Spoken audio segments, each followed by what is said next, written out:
Hello everyone, Mimikins here. Today I'm going to be showing you some of my blast bow builds. I'm going to be utilising the Zorah Magdaros armor bonus for critical status, which will increase my blast build up when I land critical hits. I made a blast build last week for dual blades and it was a lot of fun. I know a couple of people in the comments were asking for other blast weapons, so I thought I'd look at bow this week. The nice thing about blast is there are very few monsters that are actually immune to it. The only monster that is immune to it is Zorah Magdaros, and that fight is mostly about cannon damage anyway. I particularly like blast builds for those missions which require you to kill multiple monsters. You don't need to stress about which element to use or going back to change weapon, just start the mission and go hunt. Simple. I'm going to show you my top 3 blast bows. Each offer something a little different to bring to the fight. I'll show you my builds for each of these weapons and also include a build for PC players or those who have yet to do the event quest for the Gamma armor. The highest blast status bow drops from the Kulve Tarroth Siege, called the Tarroth Arrow Blast. This weapon has quite high raw, huge blast status, but this does need to be unlocked using the free element, a tier 3 slot and 30 defense. It has access to every coating except for power. I am a little disappointed that it's missing power coating, but that really is its only flaw and it's still a very good bow. These coatings get consumed fast with normal and spread shots anyway, so I wouldn't be so quick to dismiss this bow for a lack of power coatings. The power coating jewels aren't available in the game yet, but data miners have found it in the game's code, so it could be something that's introduced at a later date. The Archer Stance 3 is the highest blast crafted bow. It comes from the kulu-yaku tree, so it's very easy to farm. It has lower raw but high affinity and 3 augment slots. The blast status does require unlocking with free element. It also lacks power coatings, but still has a good variety of utility ones which can aid in the fight. The critical status from the Zorah Magdaros set bonus helps these coatings prop the status effect quicker. The Empress Arrow Sticks, which is farmed from Xenojiva and Lunastra, although harder to farm, is another excellent choice. It does have less blast status, but it comes with power coatings which make this weapon physical hits do a lot more damage. Spear Shot, which comes with the weapon, saves valuable coatings.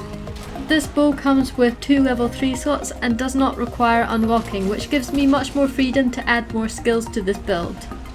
I focused on trying to get as much critical hit rate as possible, not just for DPS but to help the critical status build the meter up faster. So let's look at my Tarroth weapon first. Sadly, the training pillar does not show blast damage, but will proc for 120 damage in high rank missions.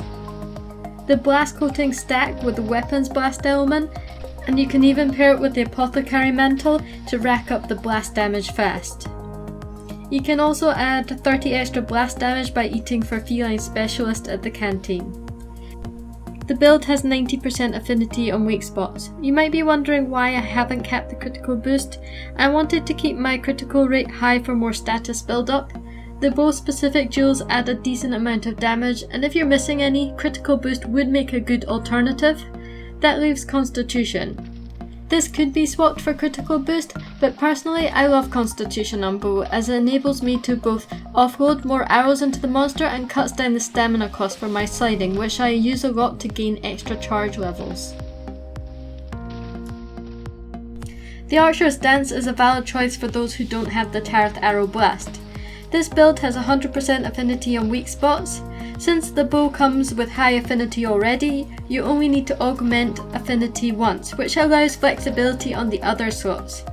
Add an attack for more damage or something for more utility. These stream stones are much easier to farm and don't require rare gems. Next up we have the Sticks.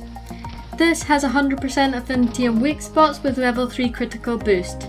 I love the power coatings and added in the blast coating for extra procs. I usually use the blast first to break the parts and then switch to power coatings to deal more damage. This set doesn't proc blast as often, but the physical hits do more damage, and with Spear Shot you end up having a lot more coatings to use. PC or no event gear people, this is the build I have for you. If you augment the weapon once with affinity, you will have 90% on weak spots. but you can add an additional 2 more to cap it at 100% since after the first augment it gets reduced by half. I already have mine augmented with crit and attack since I was using it in another build. This is a good starter build, and even if you die you can come back even stronger with Fortify. Not a skill I normally use, but it came with the Zorah waste and could be useful for harder fights as well as switching in some extra vitality jewels. It's one of those skills that you think you won't use, but if you faint, now you'll be thinking, if only I had Fortify on. I've heard some people purposely die to gain the boost. It might be fine for solo if you have enough faint counts, but multiplayer groups might find it annoying a random person coming in the room and consuming 2 faints in a row. If you're not hosting, it may result in a kick since the faints are shared and someone else might need it, and it could actually fail the quest. Anyways, I hope you might like to try out one of my blast bow builds. I've also got some blast dual blade builds to check out as well. Please support the channel by liking and subscribing, and I'll see you next time.